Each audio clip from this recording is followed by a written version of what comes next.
প্রতিটি ফুল নিজের মতো করে সুন্দর, প্রকৃতি এখানেই অনন্য ও মনোরম। পৃথিবীর সবকিছুই বেড়ে ওঠে আলাদা পরিসরে। এক একজনের বুদ্ধি, ভাবনা, সৃজনশীলতা সবই আলাদা হয়ে থাকে। বিনোদন জগৎটাও ঠিক এমনই বৈচিত্র্যময়। তাই অনেক রকম বিনোদনমূলক আয়োজন নিয়ে ফিরে এলো শোবিজ ওয়ার্ল্ড। সবাইকে এটিএন বাংলার এই নিয়মিত অনুষ্ঠানে স্বাগত। আর আপনাদের সাথে আছে আমি রুমানা। সিনেমা কখনো ইতিহাসকে ধরে রাখে, কখনো বা পথ দেখিয়ে দেয় ভবিষ্যতের। সিনেমা দর্শকদের আবেগকে দেয় নতুন ভাষা।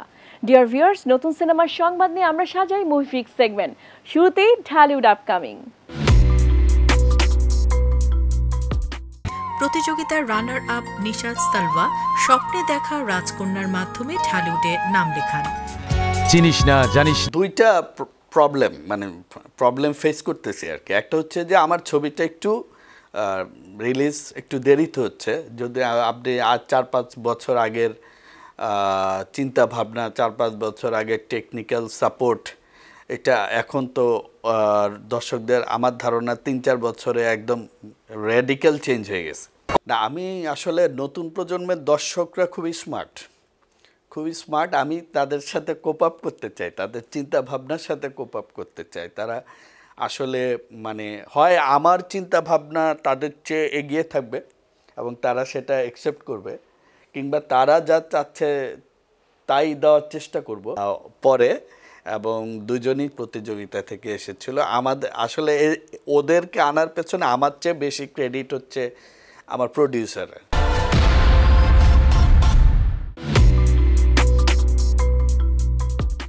আপনি এই বিবাহে রাজি থাকলে কবুল বলেন। দেশের বিভিন্ন প্রেক্ষাগৃহে গত 19 সেপ্টেম্বর মুক্তি পেয়েছে নারী কেন্দ্রিক দুটি সিনেমা। এর মধ্যে নিজের লেখা গল্প নিয়ে বাড়ির নাম শাহানা পরিচালনা করেছেন লিসা গাজী। 90-এর দশকের পটভূমিতে সত্যি ঘটনা অবলম্বনে নির্মিত ছবিটির গল্প দীপা নামের এক নারীকে ঘিরে। রহমান বাড়ির মেয়েদের দিকে কেউ কোনোদিন আঙুল তুলতে পারে নাই, কিন্তু তোর জন্য পারছে। আমার মাথা যে জিন্দা আছে এটা বলে নামাইব। কৈশোর পেরোনোর আগেই শাহানা বাড়ির মেয়েটির বিয়ে হয়ে যায়। স্বামীর নির্যাতনের জাল ছিঁড়ে নিজের মতো করে বাঁচতে লড়াই চালিয়ে যায় সে। দীপা চরিত্রে অভিনয় করেছেন আনান সিদ্দিকা। তিনি পরিচালকের সঙ্গে যৌথভাবে ছবিটির চিত্রনাট্য লিখেছেন।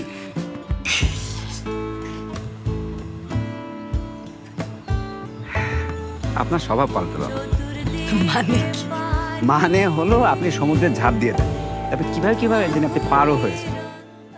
বাড়ির নাম শাহানা যৌথভাবে প্রযোজনা করেছে গুপি বাঘা প্রোডাকশনস লিমিটেড ও লন্ডন ভিত্তিক শিল্প সংগঠন কমলা কালেকটিভ। ভুল করতে যেতেছিস তুই। ভুল হইলে আমার ভুল। লেবু। এদিকে 19 সেপ্টেম্বর মুক্তি পেয়েছে বাংলাদেশের ইরান যৌথ প্রযোজনায় নির্মিত ফেরেশতে। এতে নাম ভূমিকায় অভিনয় করেছেন জয়া আহসান। তার স্বামীর ভূমিকায় আছেন সুমন ফারুক। অভিনয়ের পাশাপাশি সিনেমাটি প্রযোজনা করেছেন তিনি। ইরানি নির্মাতা মুর্তজা আতাশ জমজম পরিচালিত ফেরেশতে সিনেমায় রয়েছে বঞ্চনার শিকার সমাজের প্রান্তিক মানুষের টিকে থাকার গল্প। পরিচালকের সঙ্গে ছবিটির চিত্রনাট্য লিখেছেন বাংলাদেশের মুমিত আল রশিদ। ঢাকা আন্তর্জাতিক চলচ্চিত্র উৎসব, ইরানের ফজর আন্তর্জাতিক চলচ্চিত্র উৎসব ও ভারতের ইন্টারন্যাশনাল ফিল্ম ফেস্টিভ্যাল অব ইন্ডিয়ায় প্রশংসিত হয়েছে ছবিটি।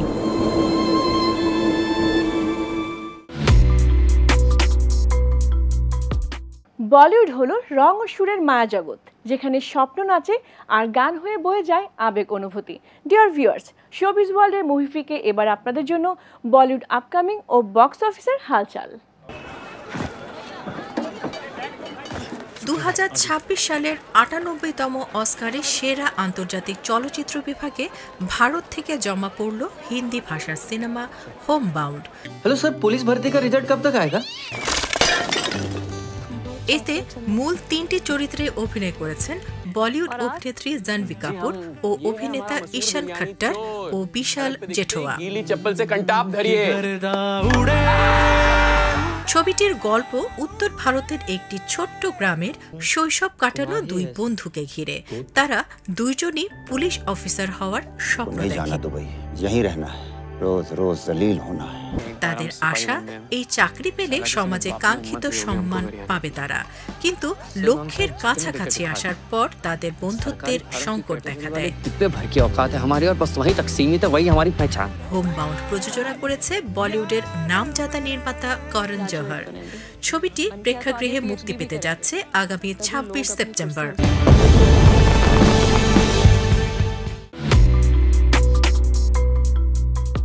হলিউড মানে যেন রূপকথার কোনো বিশাল পর্দা, যেখানে বাস্তবতা সেজে ওঠে জাদুর রঙে। শোবিজ ওয়ার্ল্ডের মুভিফিকে এবার রয়েছে হলিউড আপকামিং তৈরি হয়েছে। The wardrobe, the specificity of the location scouting that he does, the actors that he hires, there's just a layer cake. I think Paul is like really gets into the process of the actor a bit more.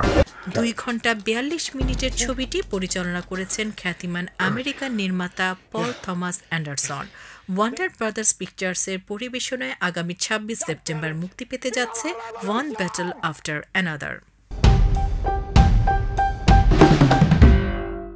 বিনোদন দুনিয়ার খেলা বদলে দিয়েছে OTT platform. এর মাধ্যমে সুবাদে বিভিন্ন দেশের অভিনেতাদের দ্বিতীয় জন্ম হয়েছে। অনেকের অভিনয় জীবনে নতুন সংজ্ঞা পেয়েছে ওটিটির কল্যাণে। শোবিজ ওয়ার্ল্ডে এবার থাকছে দেশে বিদেশের নতুন নতুন ওটিটি কন্টেন্টের খবর।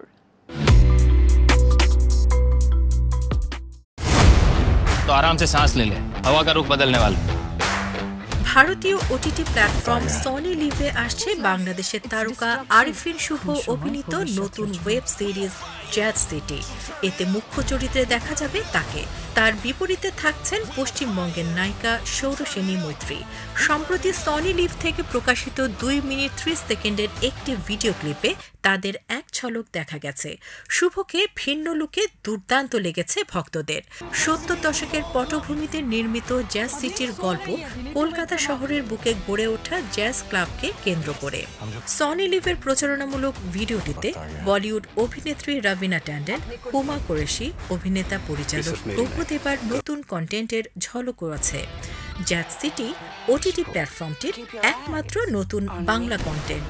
এই ওয়েব সিরিজটি পরিচালনা করেছেন সৌমিক সেন, তবে এটির মুক্তির দিনক্ষণ এখনও ঘোষণা করেনি সনি লিভ।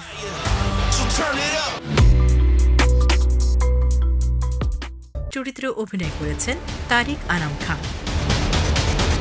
আন্তর্জাতিক ওটিটি প্ল্যাটফর্মগুলোর কোনটিতে নতুন কি সিরিজ দেখতে পারেন এক ঝলকে জেনে নেই। ৭৭তম প্রাইম টাইম অ্যামি অ্যাওয়ার্ডসের সর্বাধিক 6টি বিভাগে সেরা হয়েছে নেটফ্লিক্সের সারা জাগানো সিরিজ অ্যাডোলেসেন্স। সিরিজটির গল্প স্কুল ছাত্র জেমি মিলারকে ঘিরে। স্কুলের এক সহপাঠীকে হত্যার অভিযোগে তাকে গ্রেফতার করা হয়। জেমি মিলার চরিত্রের সুবাদে মাত্র 15 বছর বয়সে এমিতে পার্শ্ব অভিনেতার পুরস্কার জিতে ইতিহাস গড়েছেন ওয়েন কুপার।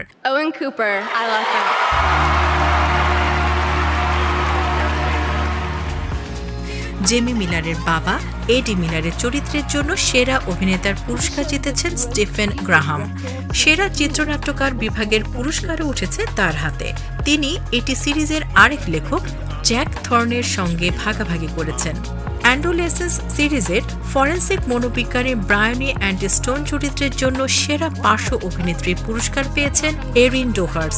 সেরা পরিচালকের স্বীকৃতি জিতেছেন ফিলিপ ব্যানান্টিনি। অ্যামি অ্যাওয়ার্ডসের সর্বোচ্চ সম্মান সেরা ড্রামা সিরিজের পুরস্কার জিতেছে HBO ম্যাক্সের দ্য পিট। অ্যাপল টিভি প্লাসের দ্য স্টুডিও সেরা কমেডি সিরিজ সহ 4টি পুরস্কার জিতেছে। কমেডি সিরিজের সেরা অভিনেতা হয়েছেন সেথ রোগেন। তার হাতেই উঠেছে কমেডি সিরিজের সেরা পরিচালক ও সেরা চিত্রনাট্যকার পুরস্কার। Academy of television arts and সায়েন্সেসের প্রায় 26,000 শিল্পী, পরিচালক, প্রযোজক ও অন্যান্য সদস্যদের ভোটে বিজয়ীদের নির্বাচন করা হয়েছে।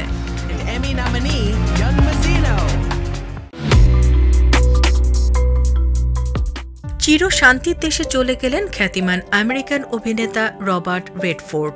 গত 16 সেপ্টেম্বর যুক্তরাষ্ট্রের ইউটাহ রাজ্যে ঘুমের মাঝে মারা গেছেন তিনি। তার বয়স হয়েছিল 89 বছর। রবার্ট রেডফোর্ডের মৃত্যুতে বিশ্ব সিনেমায় শোকের ছায়া নেমে এসেছে। তার প্রতি শ্রদ্ধা জ্ঞাপন করেছেন যুক্তরাষ্ট্রের প্রেসিডেন্ট ডোনাল্ড ট্রাম্প।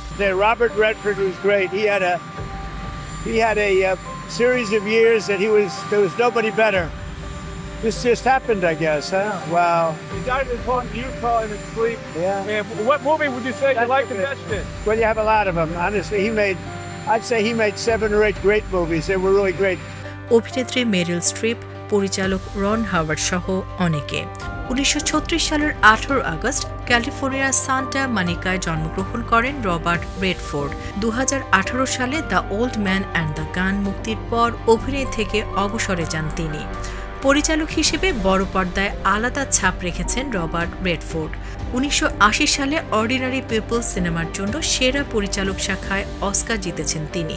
2002 সালে তাকে সম্মাননাসূচক অস্কারে ভূষিত করা হয়।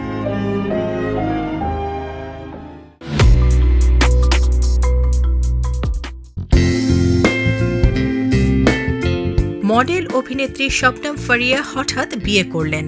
তার বরের নাম তানজিম তৈয়ব। তিনি রাজশাহীর ছেলে। গত 19 সেপ্টেম্বর বাদ আসর ঢাকার মাদানী অ্যাভিনিউতে অবস্থিত মসজিদ আল মুস্তাফায় তাদের বিয়ের আনুষ্ঠানিকতা সম্পন্ন হয়। অনুষ্ঠানে ছিলেন কেবল 2 পরিবারের নিকট আত্মীয় ও ঘনিষ্ঠ বন্ধুরা। শবনম ফারিয়ার বর অস্ট্রেলিয়ার ইউনিভার্সিটি অব সাউথ ওয়েলস থেকে স্নাতকোত্তর সম্পন্ন করেছেন। তিনি এখন বাংলাদেশের একটি শীর্ষস্থানীয় বেসরকারি ব্যাংকে অ্যাসিস্ট্যান্ট ভাইস প্রেসিডেন্ট হিসেবে কর্মরত আছেন। এ নিয়ে দ্বিতীয়বার বিয়ের পিঁড়িতে বসলেন শবনম ফারিয়া।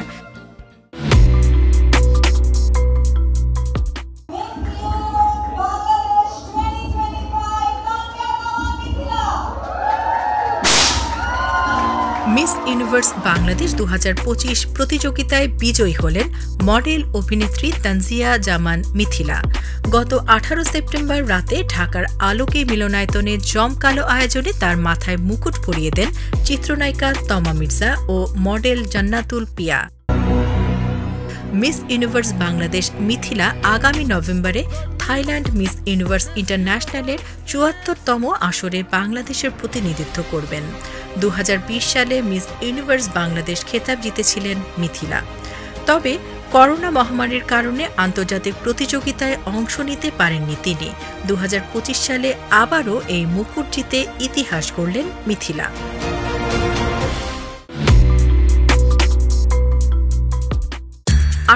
তম অস্কারের সেরা আন্তর্জাতিক পূর্ণদৈর্ঘ্য চলচ্চিত্র বিভাগে বাংলাদেশের প্রতিনিধিত্ব করার আশায় জমা পড়ল 5টি সিনেমা। এগুলো হলো মাকসুদ হোসেন পরিচালিত সাবা, লিসা গাজীর বাড়ির নাম শাহানা, আকরাম খানের নকশি কাঁথার জমিন, শঙ্খ দাশগুপ্তের প্রিয় মালতী ও মঞ্জুরুল ইসলাম মেঘ পরিচালিত ময়না। এর মধ্য থেকে একটি ছবি চূড়ান্ত করবে অস্কার বাংলাদেশ কমিটি। বাংলাদেশ ফেডারেশন অব ফিল্মস সোসাইটিজের BFFS সভাপতি জহুরুল ইসলাম অস্কার বাংলাদেশ কমিটির সভাপতি। 2026 সালের 15 মার্চ হলিউডের ডলবি থিয়েটারে বসবে 58তম অস্কার। পাকিস্তানি অভিনেত্রী হানিয়া আমির প্রথমবার ঢাকায় এলেন। গত 18 সেপ্টেম্বর রাতে বাংলাদেশে এসে তোলা কিছু ছবি ও ভিডিও ক্লিপ সামাজিক যোগাযোগ মাধ্যমে পোস্ট করে তিনি বাংলায় লিখেছেন, আমি তোমাকে ভালোবাসি। একটি শ্যাম্পু ব্র্যান্ডের প্রচারণার অংশ হিসেবে ঢাকায় এসেছেন হানিয়া। এর ফাঁকে আহসান মঞ্জিল ঘুরে দেখেছেন হানিয়া আমির। পাকিস্তানের গণ্ডি পেরিয়ে বাংলাদেশি দর্শক মহলে হানিয়া আমিরের আলাদা পরিচিতি আছে। প্রায় 1 দশকের ক্যারিয়ারে মেরে হামসফর, কাভি বে কাভি তুম সহ বেশ কিছু সিরিয়ালে অভিনয় করে খ্যাতি পেয়েছেন তিনি। 2016 সালে জানান সিনেমার মাধ্যমে বড় পর্দায় অভিষেক হয় তার। পাঞ্জাবি ভাষার হরর কমেডি সরদারজি 3 সিনেমার মাধ্যমে ভারতীয় শোবিজে নাম লিখিয়েছেন হানিয়া আমির। তবে এটি ভারতে মুক্তি পায়নি। এতে পাঞ্জাবি তারকা দলজিৎ দোসাঞ্জের বিপরীতে দেখা গেছে হানিয়াকে।